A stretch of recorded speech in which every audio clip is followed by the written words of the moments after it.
এখন আপনাদের মাঝে দুই সাতটি বক্তব্য দেওয়ার জন্য অনুরোধ বলা হলো। লেকচারার, তো আমার বক্তব্য হচ্ছে এখানে যে নাটক খেলা যে সমস্ত লোকজন শুধু নাটক করে তা না, ভাড়া থাকে।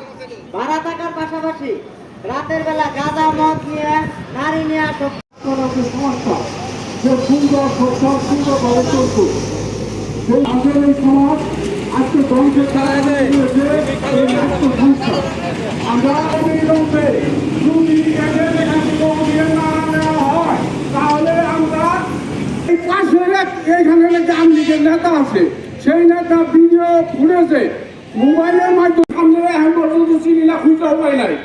আমি একটা জিনিস লক্ষ্য করছি, উনি সেখানে তার অফিসে দাঁড়িয়ে রেখেছিল। আমরা 50 বঙ্গবন্ধু বলছি তার যে উদাহরণ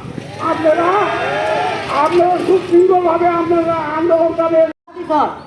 এত এত বড় তোদের পরিচা তো নিরাপত্তা থাকতে এখন আশেপাশের লোকজনকে ব্যবস্থা করুন অনতি বিলম্বে, না হয় আমরা সাধারণ জনগণ যদি জুলাই আগস্টের আবেদন জানাবো 24 ঘন্টার ভিতরে এই নাট্য সাজঘর বন্ধ করতে হবে। আপনি কি বলেন?